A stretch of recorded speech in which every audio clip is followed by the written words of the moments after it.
I want to thank you all for joining the BSA for today's panel discussion on redesigning Boston's restaurants.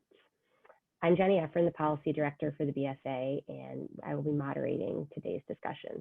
This is a live webinar that is also being recorded. We'll have a series of presentations, and that will be followed by moderated Q&A from me and also taking questions from you, our attendees. So if you do have questions or comments, please use the question and answer function, and we will try to get to as many of them as we can. We have a great lineup of speakers today, and I'd like to introduce them as they begin to present. So first, though, I wanted to share a little bit about BSA's involvement in restaurant design. For the past year plus, the BSA has been working with a group of volunteers, the City of Boston, Boston Main Streets, and the Boston Main Streets Foundation to work with one particular Main Street, 3 businesses in that Main Street to do design for patio cafes. So the object of this initiative is both to offer assistance to businesses out in the neighborhoods of Boston and also to help the City of Boston to think through its permitting process for outdoor public realm improvements and to reduce barriers both in the permitting process and to reduce costs throughout that. So this has been sort of a long labor with this really great group of volunteers. And what you see actually in this image is a sketch of Blue Nile Cafe outdoor patio that was done by Ben Carlson, a volunteer architect with this project and the former chair of the Urban Design Committee.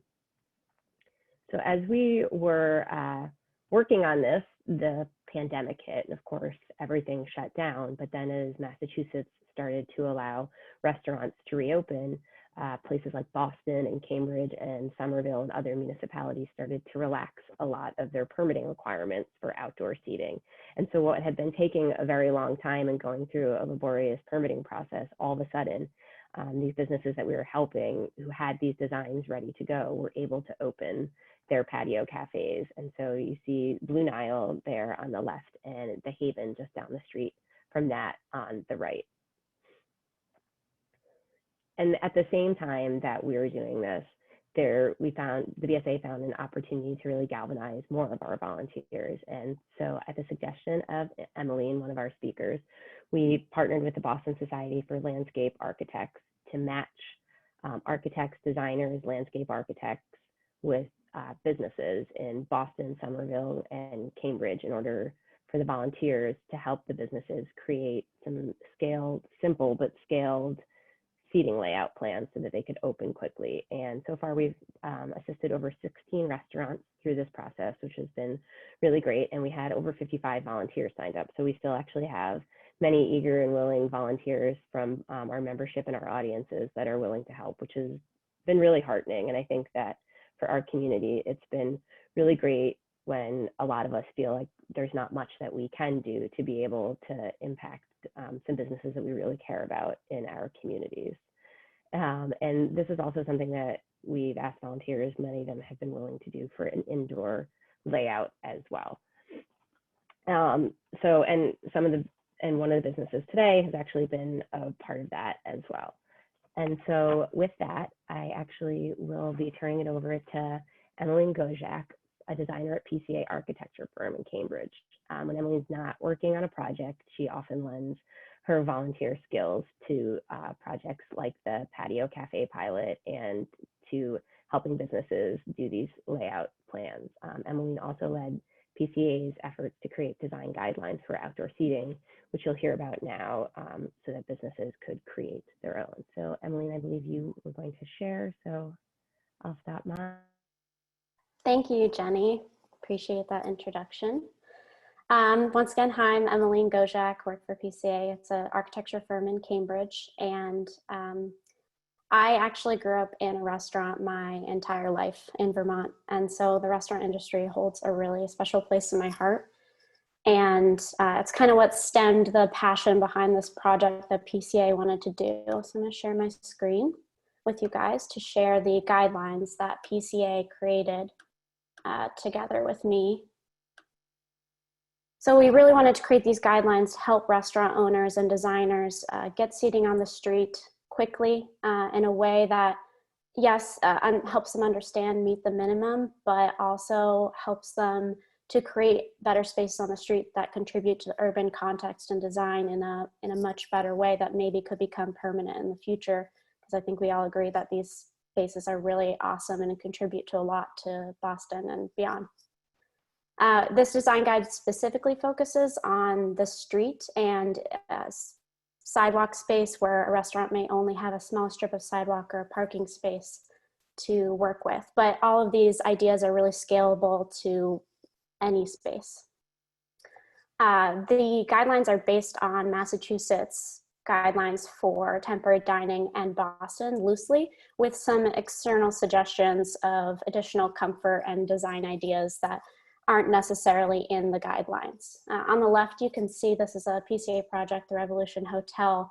Cosmica opened up their outdoor patio, and you can see that it's really vibrant and beautiful, and you wouldn't know that this is designed to comply with COVID. There's no 6-foot screens, it's safely distanced, you can see people, and it's exactly what people want. They want a little escape from feeling like they're in a pandemic, and this gets at that, and their brand comes through, and there's a lot of life and character in it, which is exactly what these guidelines are trying to demonstrate with what you can create on the street.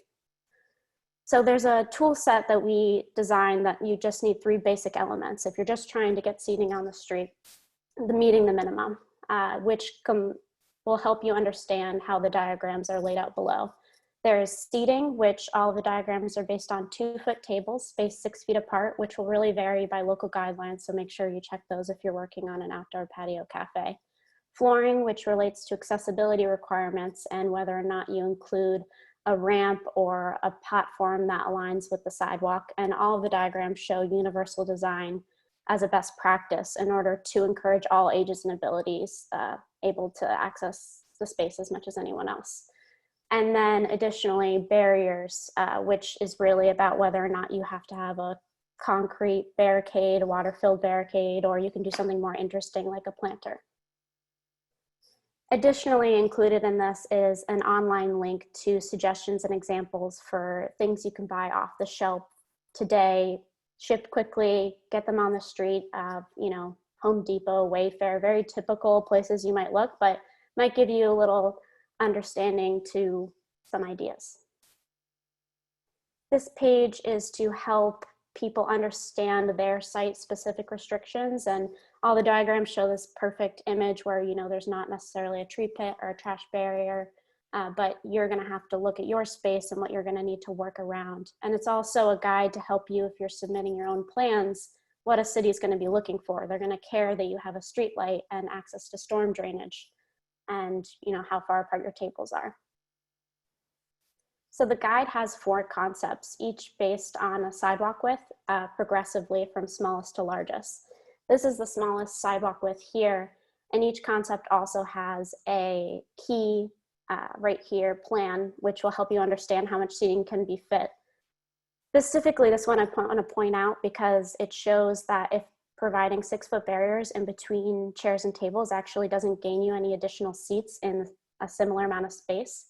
So all it's doing is really providing a bubble that people are reminded that they're sitting outside during a pandemic. And from a sustainability aspect, we really don't want to encourage the use of 6-foot acrylic barriers that are just going to be thrown in the landfills after this. They're not going to be able to provide second uses for all of them. So it's best to really, in a temporary way, just space out the tables naturally, and it provides a much better experience for people. And then each concept is also associated with a certain quality. Here you can see the quality is really about creating an oasis on the street from the urban heat island effect, creating lush and plantings and doing something a little bit more interesting. You can do turf on the ground, and that's just one element that you can incorporate into your space. The second concept is using a piece of the sidewalk and branching out into a platform that aligns with it and creates a large space on the street. And it's about creating comfort and ambiance, using lighting and shading, providing shelter from the elements. And as you can see, they're actually using very similar products, but on the right, it branches up and creates shelter and shading and uses color and a unique pattern. So there's definitely, you know, very similar things you can do, this similar costs, but do it in a much more unique and interesting way that relates better to your brand. This next one is the first sidewalk where you can actually 10'8", you can fit seating on the sidewalk without branching into a parking space. And it's a very good example of, hey, on the left, you can go to Home Depot, buy off the shelf railing, very easy to install yourself. Or on the right, you can get an Amazon laser cut metal piece. You can use seating, plantings, a flag, menu, and create a much more interesting and intricate edge to your space that is going to really draw people in. And just to point out, at the bottom here are all of the products, and they link back to the Google document where you can reference exactly what is shown in the image.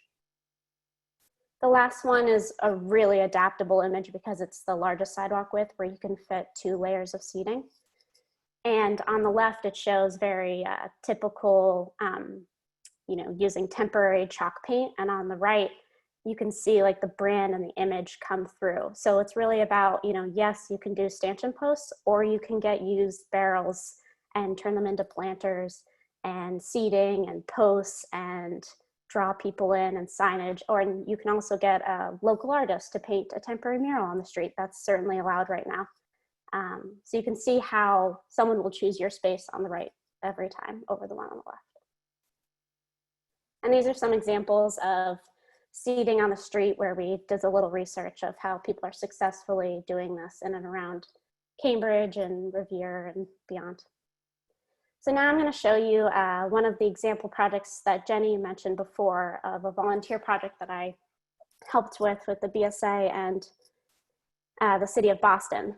So my restaurant was Old Havana. The other restaurants Jenny mentioned already were Blue Nile and The Haven, and they're all located in downtown Jamaica Plain. So this project was actually in order to encourage permanent outdoor seating, and I'm hopeful that the municipalities will create a pathway for restaurants to transfer their temporary outdoor seating back into this permanent outdoor seating. So the design you'll see is actually based on these guidelines, which you can download online from the city of Boston. So just like the guidelines I mentioned before, the first thing we did was understand our space, our barriers, what space we had to work with, where our crosswalks were. We have tree pit, street light, and really get a feel for our space. Derek Anderson of Arup Engineering actually donated his time to create this, and it's likely that for a permanent submission, you'll need to create something similar, but not for the temporary submission. This is above and beyond. And then we took a look at those barriers as they relate to the guidelines and what we would need specifically for our space. So we'll need an enclosure around a seating area, an accessible clearance path, and signage. And then we spoke to the owners and we said, you know, hey, what inspires you? You know, what do you want this space to be for your restaurant? And then we identified their brand and said, you know, what feels like your restaurant? You know, this is a picture on the left of their restaurant actually, and then Old Havana and Cuba, some images of color to inspire them. And then I pulled out some pricing of really typical basic elements so that way they can understand the impact of the choices they'll make in the design. So like, we may not be able to choose exactly what we want, but getting a feel for it, start to understand how this will cost. And this is the seating layout we ended up with, of many seating layouts, but this is the last one we did related. It's abiding by all COVID guidelines, which is why it's a little bit funky of a layout. And then we picked elements and products that were of interest, that abided by a really strict budget, and you know, add some interest to the space, and how those relate to the seating layout themselves. And then some great images of the build out and how it ended up. And I'm going to show a quick video of the build out. So Adrian Construction donated their time to help us build the platform, which you can see there. It's actually split into 3 parts of a 8-foot pieces of a 24-foot long platform. That way they can easily separate it out, load it into a truck, put it in a basement. That way next year it goes right back out. It uses an adjustable pedestal system you can actually buy from Home Depot. And it allows some really easy way to construct it yourself and make it level with the sidewalk to make it accessible. And then I also wanted to share something. I had a volunteer landscape architect, Ian Sloan, say something to me. He said, don't consider this seating on the street. Consider this a park that will contribute to the overall urban ecology of the city. Because originally I wanted to put beautiful palms that would relate to being in Cuba. But there's an opportunity here to realize that what we're putting here actually affects our city, our street, and our environment. And we were the first ones to get to enjoy some delicious Cuban food on the street. As you can see, the only thing missing here are some umbrellas and tables that are delivered now, and it's fully functional and open. Highly recommend it if you haven't had delicious Cuban food to go check it out. And that's all I have.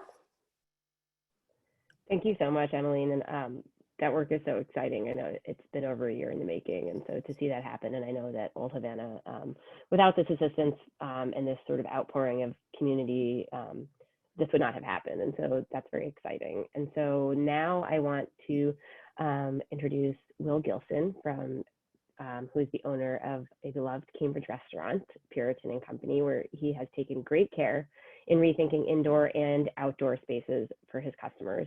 He's also in the midst of opening a really exciting new project in East Cambridge, and they're sort of testing things with an outdoor experience as well. And so let me just share my screen and turn it over to Will.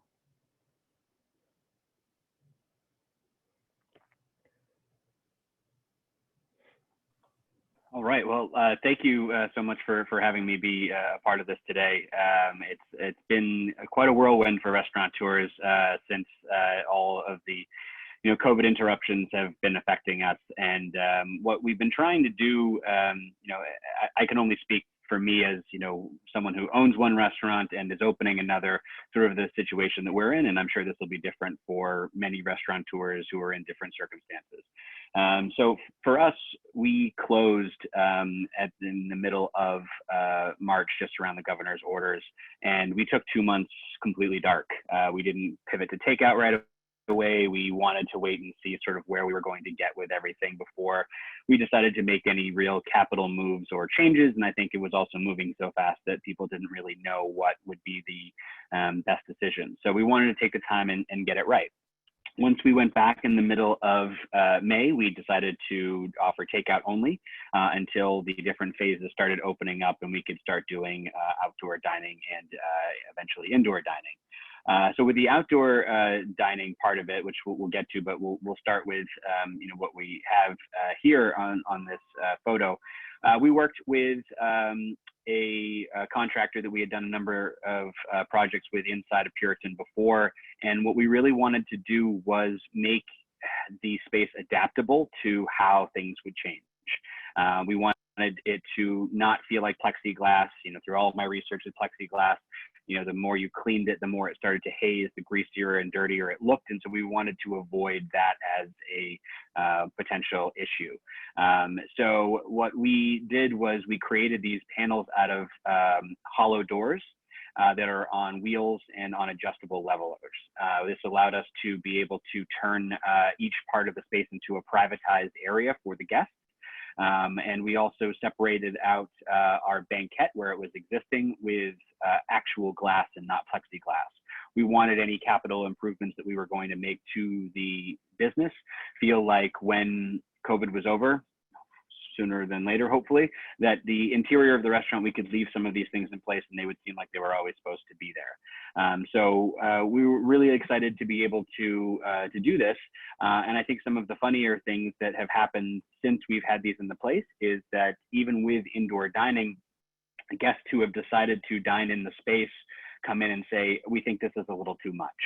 And we go, well, we're doing this for your safety. And, also there's not as many guests dining inside as there normally is. So in a lot of these ways, these partitions are to make you feel like you're focusing on your experience and not focusing on what's happening at another table or the lack of there being another table.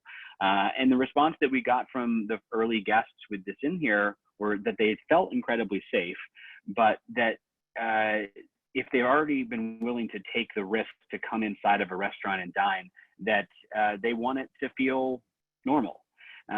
So I think that there are some lessons learned and some challenges ahead for us as we try to navigate perhaps another, 9, 12, 18 months of disaffecting, restaurant design and restaurant patronage. But, for us, we were really happy with what we created and how mobile and accessible this is. But we are starting to now test out the idea of having it not go in on certain days and seeing what guest reactions are. What we have also been able to do is have about 12 seats in the front of our restaurant in the parking spaces, the valet spaces that we had there. And, to be perfectly honest, after seeing Emmeline's, presentation and how wonderful and amazing that went, we went super on the budget. And I think that there is a balance between the idea of whether or not you want to invest money for this to be year after year, or whether or not your city or municipality is going to allow for that to happen year over year. For us, we had valet spots that were already blocked off in the front of the restaurant, and we felt as though those were something that valet would not be coming back anytime soon. I mean, as hard as it is to get people to dine inside of a restaurant, I can imagine it's also harder to trust a stranger to get into your car and go park it in a parking lot somewhere. So we figured valet is likely not going to be something that restaurants can really be investing in or relying on. So we wanted to be able to utilize that space for it. So this was our first inclination of it, just sort of day one, we filled it up. And then after that, we started adding in a few more things to be able to work with what we had in front of us. So we purchased everything on either Home Depot, Amazon, or Wayfair, and then utilized the restaurant's, interior tables that were not being used anymore. And we were able to turn this, small space into something that worked for us. And I think that it's been remarkable to see how excited people are to dine in what we felt was, we never would have entertained this in years past when we even had the option. If they were saying, would you like to use those spaces as a parklet or anything like that to be able to do outdoor dining, we just thought, that doesn't make any sense. It's Cambridge Street, it's busy. Well, now with your hand being forced with really no other options, there are times where these, 12 seats will get sat 3-4 times an evening. And it really has helped us stabilize the restaurant in a time of utter free fall.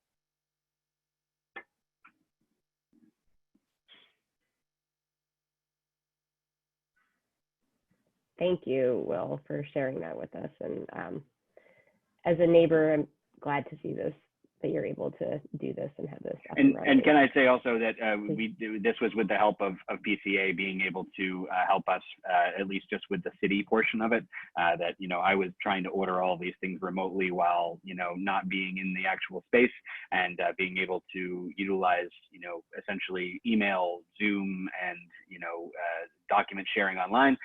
We were able to have all of this done and submitted to the city and get approval, within about a week. So that was really remarkable and a huge testament to the pilot program from PCA. Thank you for that. And it's been, I think for me, sort of as the policy person, watching how quickly things can actually happen at the city level when they need to happen has been very interesting and eye-opening. And my hope is that some of those changes will also be permanent.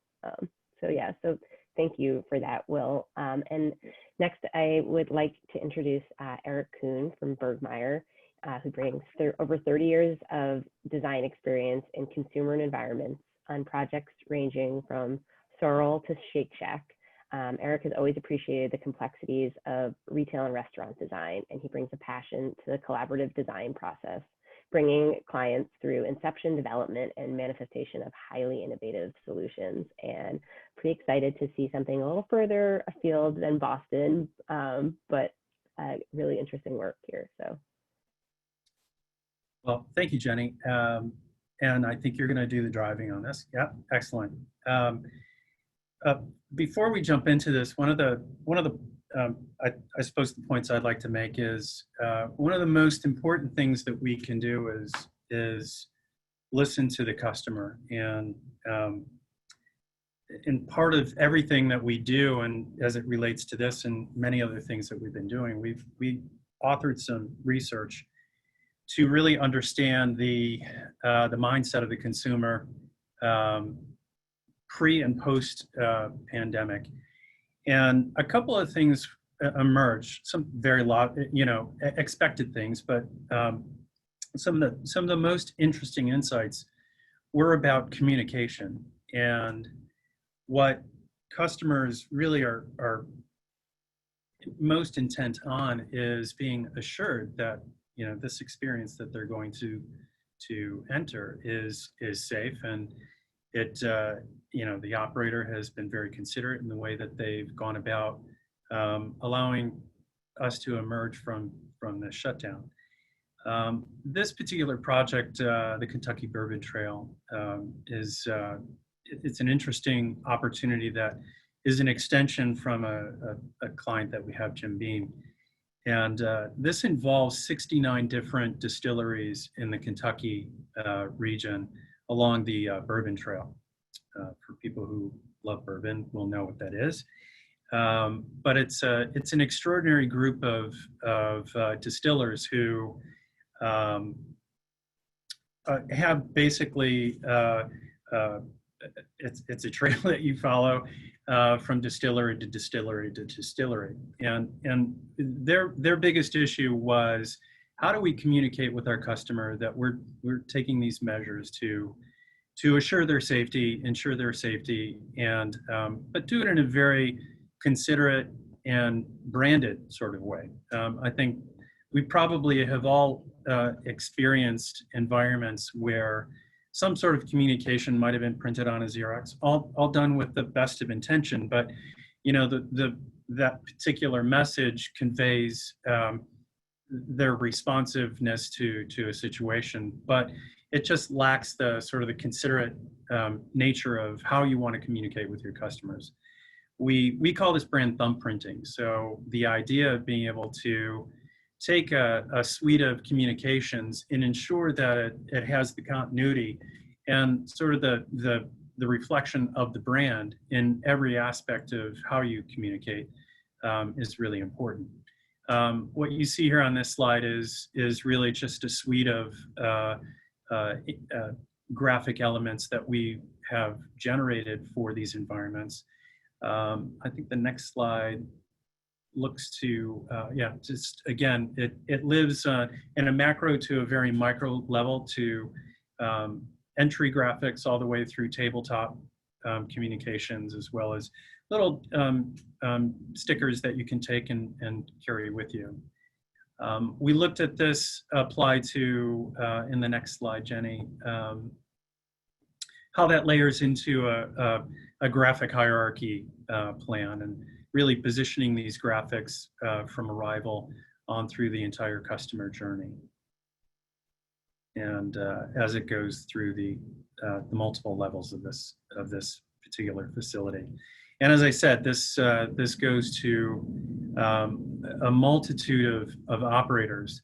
Again, it's branded under the Kentucky Bourbon Trail. So everyone has the ability to use these templates and adapt them and use them for their location. So they don't bear the burden of trying to create something on their own. And really, so it's a sort of a shared brand positioning across the entire Bourbon Trail. The next slides are just some imagery of how this came together.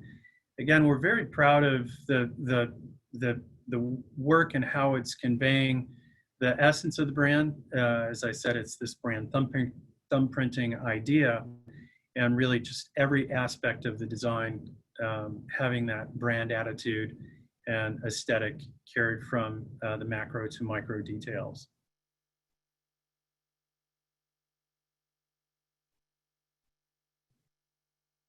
And I think, Will, to your point, it's really interesting what we've discovered in terms of normalization, what normalization might look like, and while people want escapism when they go to these locations, or any sort of location at this point.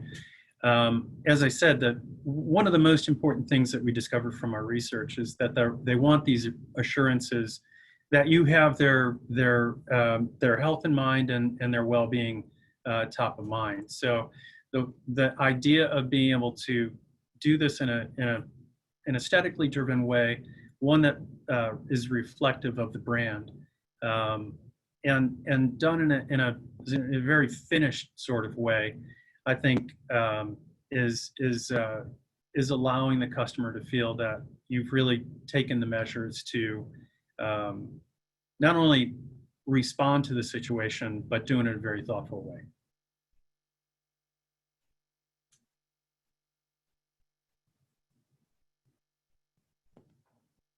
Thank you, Eric. And I think it's so interesting to sort of see the difference in both. There's, you know, individual restaurants and the branding there, but then this sort of idea of a shared branding and a shared way of communication, and thinking about how both are so important for, right, the conveying the communication, but also thinking about how can we think about how sharing sort of ideas and resources in that way might also help to build a brand and help to communicate to customers and continue to create that sort of communal feeling. So I think that's just really interesting way to look at that too.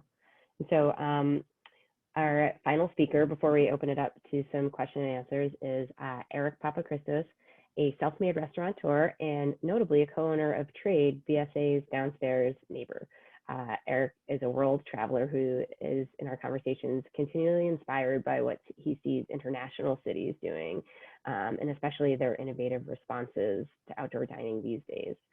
He has vast experience in hospitality, from casual local favorite Saloniki, where I believe he sits today, and to upscale casual Porto in the Back Bay as well. And this all gives him, I think, a particularly interesting perspective for today's conversation. So Eric, please take it away. Thank you all. What's really interesting is for us restaurateurs, it was a game of short-term versus long-term when this pandemic first hit, and particularly when the patios really started to come to fruition. We didn't know if we should be investing heavily or if we should be, you know, this is a short-term and people are going to be coming inside. But the reality, as we all know, you know, COVID is going to be here to stay with us for a lot longer than any of us expected. But my perspective was really insightful when I was in Europe. I've been to Europe a couple of times through this pandemic. And in May, when I was walking around, particularly in Greece, it felt like COVID didn't exist whatsoever. And I was walking the streets, I was going into restaurants, I was you know, eating my souvlaki as I was walking down the street.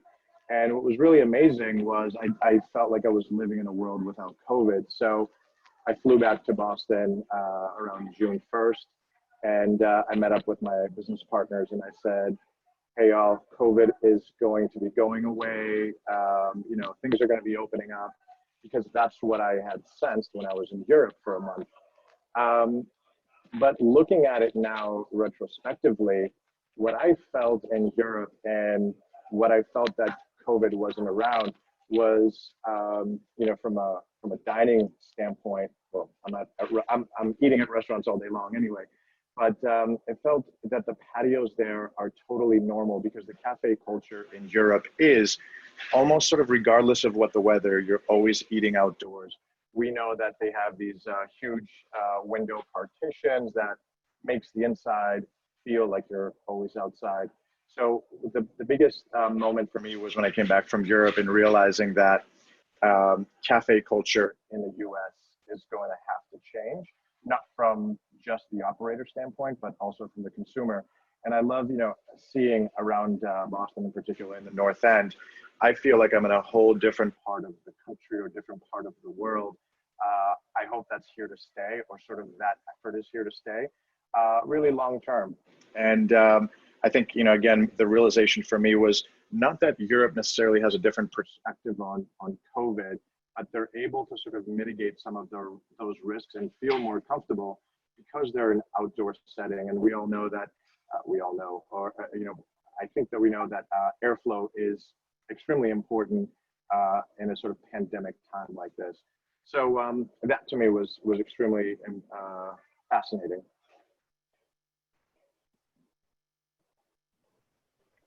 Thank you for that. And so I think now I have a few questions for all of you, and then we'll open it up to the audience as well. So anyone who wants to jump in, I'm curious to know what has surprised you most, either working in redesigning with clients or in reopening, or anything else sort of about this process or your experience, or even the way you've been considering restaurants right now.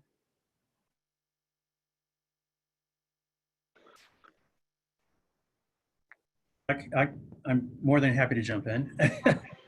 I think one of the things that is most interesting about what this global event has done is not necessarily created all new territory, but it's accelerated things that we've been thinking about already. So in the case of many of some of our clients, whether it's the introduction of alternate channels of food fulfillment, that would be app ordering and pickup.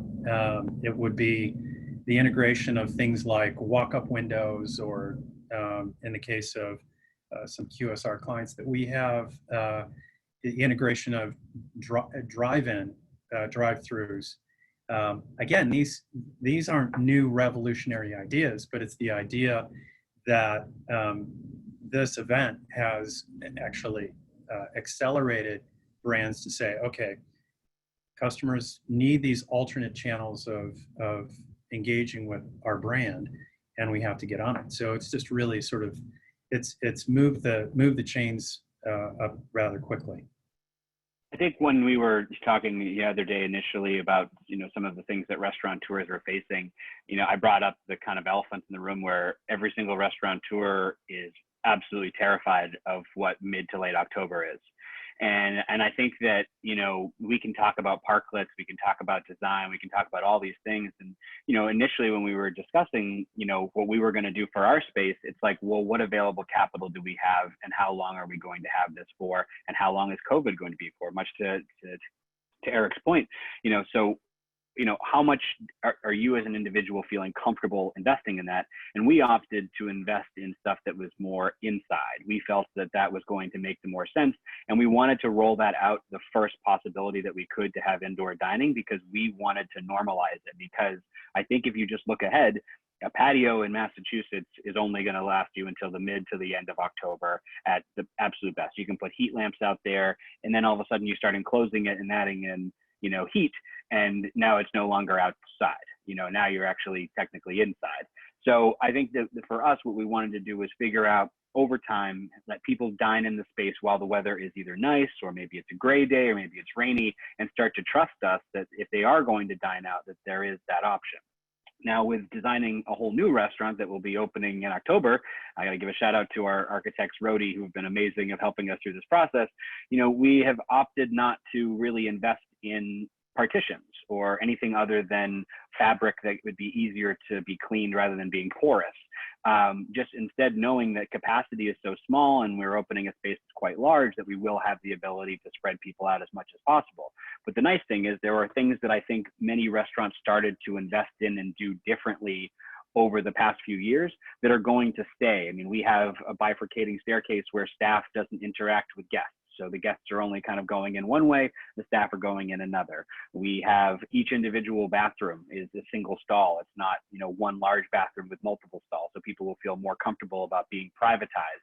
And I think it's being able to have, whether it is, the accordion doors or garage doors or something along those lines that will help people feel more comfortable with airflow. Those are the types of things that I think restaurants are going to have to start imagining that they need to have in place moving forward, because the agoraphobia of COVID, even when it's gone, whenever that might be, will remain in people, and they will be afraid of dining in a space where people are too close.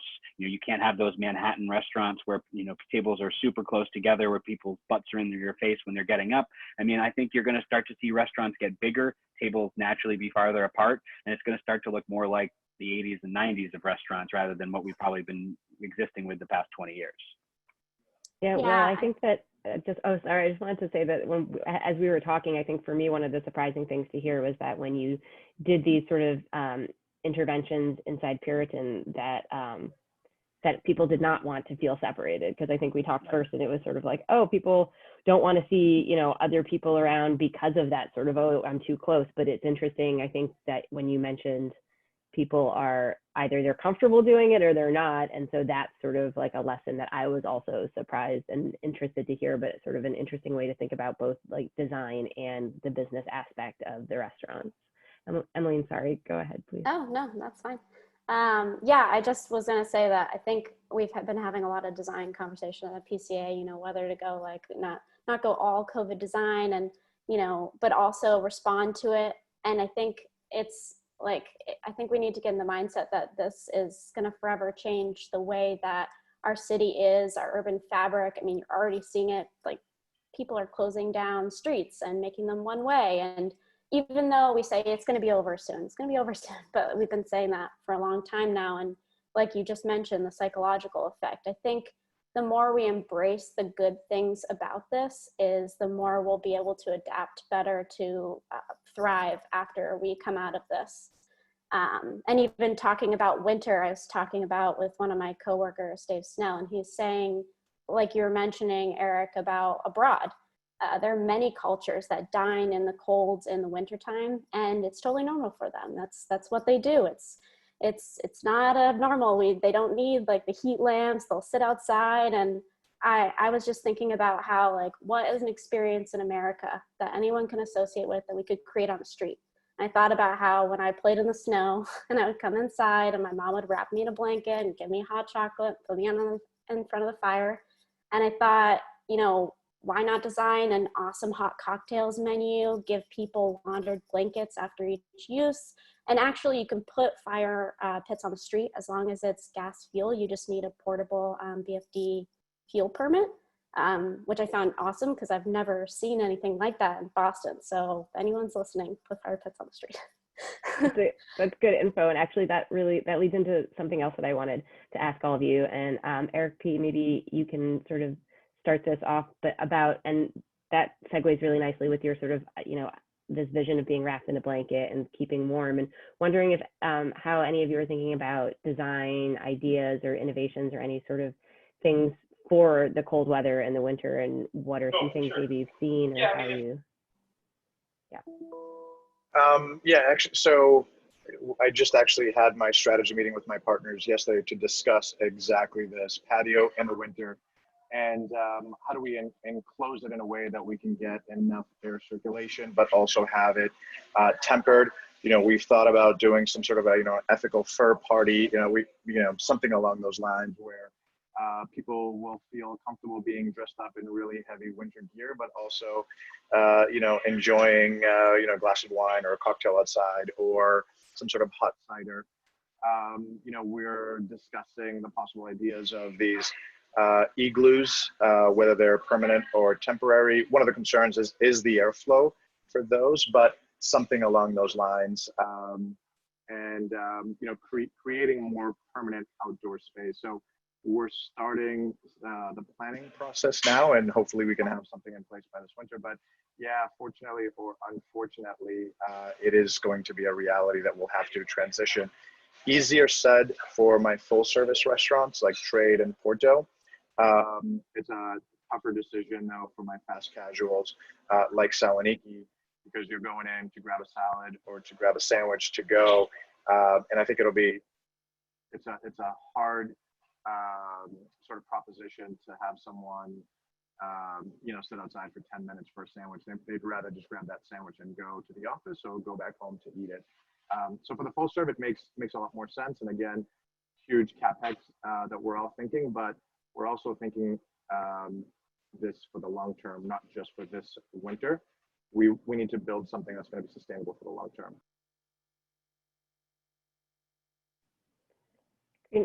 I'm wondering too if anyone sort of has any thoughts then about coming back to this idea of what some sort of shared spaces, neighborhood spaces could be, and what role I think that the municipalities that you operate within, or any municipalities, what role do you think that they can play, or how can they best help you in sort of thinking about continuing operating your restaurants? I mean, if anything comes out of this, I hope it's that the cities and municipalities realize that the city is a nicer and better place when all of these restaurants are able to flow out and spill out onto the street. I mean, there's been all these conversations about how to reduce traffic and keep people out of the city, or put in bike lanes, do anything like that. In every single portion of the city that I've seen them close down a street or make it one way and allow people to put multiple seats outside. I mean, sadly for us, it's basically a block and a half more towards Inman Square than where our restaurant is. They close down half the street, and those seats are packed every single night. Every single night, those restaurants are doing numbers that are rivaling what they did this time of year last year, because they were all indoor restaurants that didn't have any outdoor seating. And I think from other contemporaries that I've spoken to, you know, they're same thing. If they've built a huge patio outside that rivals the amount of seats that they would have had inside, they're doing better business now, you know, in the COVID area than they were this time last year. But again, you know, you've got about 5 months of really good weather in Massachusetts where you can count on patio dining, and the rest of the time you will have to figure something out. So I just hope that the cities and municipalities make it easier. They think about closing down more areas. And I think one of the hardest things for us was trying to create a space that's contiguous. You know, there might be a street that can be easily closed that's 150 feet away, but ABCC regulations and city regulations don't allow for you to occupy that space because it's not, you know, contiguous with what your restaurant space is. For us to open up at our next location, the Lexington, we were able to use private property that was a developer's property, and, you know, be able to spread out 96 seats there. And that has been able to make it so that we don't have to worry too much about putting a lot of capital investment into 14 seats, because we're able to have this other space. But, you know, we're filing 31-day permits to be able to occupy that space, which is, you know, ridiculous. Like, it should be, hey, we have permission from the landlord. Hey, we have a restaurant that is down the street. We're an existing operator. All of the insurance is going through that space. Here is a way that we should be able to do this every single year, because it is, you know, community engagement. It's creating a safe environment for people to do this, and we're good operators. But there is there's red tape and bureaucracies that have to be cut through to make these things work. And I think that that's one of the things that I think COVID has exposed the most, is how difficult these things were in a normal time, that in a time of panic and pressure and emergency, how do you authorize them in a way that would definitely help businesses out to create more of this, especially every year moving forward. Yeah, I know that street as well. It's right in front of our work, and we helped them put the seating plan together, actually. And I just find it hilarious because the Druid has less seats inside than it now does outside. Yeah. So they are doing really well. So yeah, I also hope that municipalities they bring back the temporary, or they don't just do temporary, they address now how to get those places to become permanent, so that restaurateurs like you actually see the investment opportunity because you think right now, well, I'm just going to throw this away. But if you knew that you could keep it next year, you would put a lot more thought and design into it. So I hope that cities really start to think about that now and not wait till next year. Yeah, agreed. One of the questions that was actually asked was about how long it takes during regular times to get these permits. And I know that in the city of Boston, it can take, anywhere from like 3 to 6 months if you kind of know what you're doing to get through the process. And that, I think, goes for anything from like 6 seats outside of a coffee shop to a full-on patio cafe. And so that historically has been a major issue. And I think that, and hope that the sort of pivot to being able to turn this around quickly when businesses were in great need is something that can continue to carry on. And I think also I've seen, in other cities, I've seen some neighborhoods in New York sort of exploring this idea of looking at a micro neighborhood or even a whole neighborhood to say, hey, there's a vacant parking lot there, or, this place is not using space, and why does it have to be right next to this business? Why can't we think of sort of creative ways to allow a neighborhood sort of feeling, which I think is interesting, to also create the sense that you know, because you also have to create the sense that people want to be outside more, which I think they will want to be. So those are some things that I think, and I think also the idea of, you know, it's hard right now, I think, for everybody to plan and see far into the future, but for municipalities to be thinking about things before they come up, so that we're thinking about the winter now and not in November, right? And if anyone, the panelists have any other comments right now, or otherwise I can turn to I would just Yeah. add one thing. I mean, your initial question about what has surprised you, and I think as we look through all the cause and effect, so much positive is actually surfacing from this. I mean, even the subtlety, Will, that you were talking about, table density is forcefully being reevaluated because of restrictions. But in the long run, that's a good thing. I mean, it clearly it makes for a more comfortable, enjoyable dining experience to not have your back against another person. And you know, that's just one example, I think, of many that we're seeing coming out of this. Maybe it's the eternal optimist in me, but I mean, I think if we really drill down to all the cause and effect of the pandemic, so much positive really is starting to surface, and that's what we need. I think one of the comments that came up, or one of the questions was, you know, well, how does the restaurant design affect moving forward, especially when the math that you do on how a space can do in a space is based on getting as many tables as close together as possible. And I don't think any single one of us has that answer. I think that that's going to be a long-term debate and discussion with tenants of new spaces and landlords, where you have to say, like, well, great, I know that you think that this restaurant, you know, space should fetch that much per square foot, but knowing now that we cannot have people this close together, then this is what it's going to have to be. And perhaps, you know, the cycles that change over time is, you know, remember when all of these huge restaurants were opening up in like shopping malls and all these other places all over town, and they were in suburban America. And then over the past few years, the city's been getting tighter and there's more restaurant spaces in every ground floor while there's high paying offices up above. I think some of that will still change, but you know, Eric has got the ability to do fast casual in a lot of places where people are coming and grabbing that. That is still going to remain, but there's going to need to be enough density for that to be the type of thing where people are always coming in and out the door. Whereas sit down restaurants, you know, the same way that offices, you know, Reebok used to be in, you know, Canton, and now they've moved to the Seaport, you might start to see kind of the reversal of restaurants where they'll be in areas where there's more space, there's more parking, they can drive a car to it, rather than there being these dense urban centers where everything is packing in as tight as possible and trying to create some sort of economy of scale there. So, I mean, I don't want to be pessimistic and say that like cities are dead, like so many pundits will say in the news, but like, I don't think that's the case. I just think you're going to start to see the paradigm of what restaurants work and how they work start to shift again. Just as fast casual became such a big thing over the past 5 years, you're going to start to see either whether it's fine dining or, you know, fast casual or anything like that is going to start to kind of proliferate into other parts of, you know, cities and towns. One other thing that I want to point out, I'm extremely proud of restaurateurs around the country, specifically around Boston, for being nimble, responsive, and turning their places into safe places for guests to still come in. You know, the economics don't work the way that they're structured, the way that they were structured yesterday, but I think the plight of the entrepreneur, the restaurateur, is really strong still to this day, and I love seeing that. I love seeing the partners of our restaurant partners up and down our vertical supply chain, really also working with us, you know, the architects, you know, that are showing us ways that we can improve our space, I think is amazing, and I'm extremely proud of that.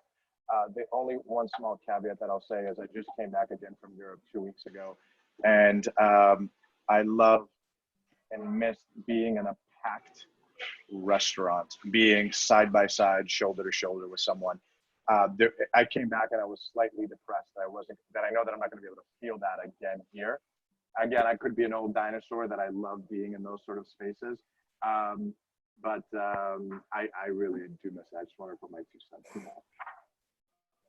Yeah. I miss having a restaurant that is that busy. Yeah, thank you for, I think, yeah, I mean, I'm in such awe of the way that, as restaurateurs and business owners, how creative the response has been and how everyone is just continuing to try things and sort of continue to try to make it work. Because I think, as city dwellers, that, restaurants are such a part of the city beat that we need them and we're going to continue to need them. And so all of these efforts, yeah, and I like I said, I think that question towards municipalities and their help needs to continue to recognize the importance of that. So we have a few more minutes here, and I think we've sort of talked about a bunch of the questions actually have just sort of naturally come up, and I didn't know if anyone wanted to address. There's a question about what sort of investments have been made in ventilation or in thinking about the importance of that or how to invest in that.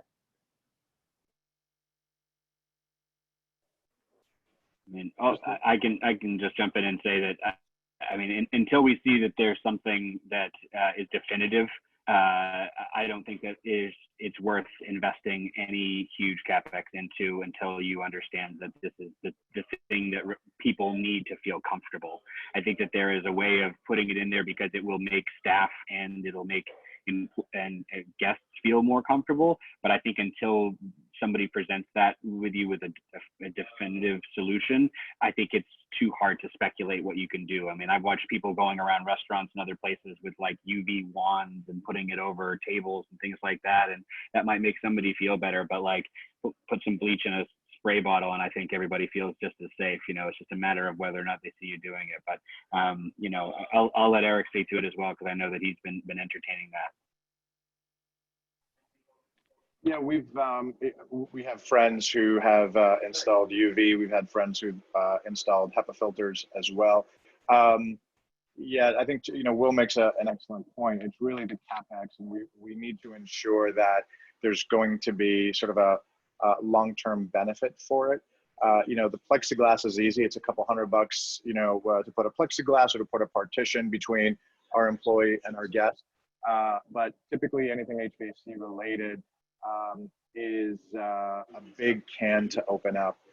Ceilings are tight, old retrofitted spaces. But there are some solutions that seem to be economical. The UV light and the HEPA filters seem to be sort of within range that it may make sense for us to do. But I think to Will's point, do we need to be spending that money right now? Because is there a benefit? Is there a long-term benefit to whether it's COVID or sort of viruses in general? We don't know. Yeah, and I just wanted to also add that when we were talking about this as a group before with Will and Eric, that you guys mentioned that equally as important, if you can't communicate this to the consumer, then what's the point? If they don't understand that you made these changes, then why did you spend $10,000 on increasing the filtration system? And I think that kind of thanks nicely on what Eric showed us, which he communicated social distancing in such a unique and awesome way that made you feel like you're just wayfinding. And I think finding a way to make it interesting and fun, to communicating that kind of improvements to make them feel safe. But if you can't do that, it's just, is it worth it? Yeah, to that point, I would just say that was low investment to get a lot of positive return. Communication is one of the strongest emotional connections you can make with a customer, and if it's done successfully and to an appropriate level, I think it pays its dividends. Thank you. I think so. We are at time, and thank you all for sharing your thoughts and your time and your thoughts on design, which I think we can clearly see really. It makes a big difference, whether the communication, the comfort of guests, and the experience, which of course is what restaurant dining is about. And so thank you to Emmeline and to Eric and Will and Eric. This was a really great conversation. Again, for anyone who's listening, this will be recorded and we will have it up on our website shortly. So we will reach back out when that is available. And just please remember to support your local restaurants in any way that you can. Thank you all, and have a nice afternoon. Awesome. Thank you. Thanks, Jenny. Thanks, everyone.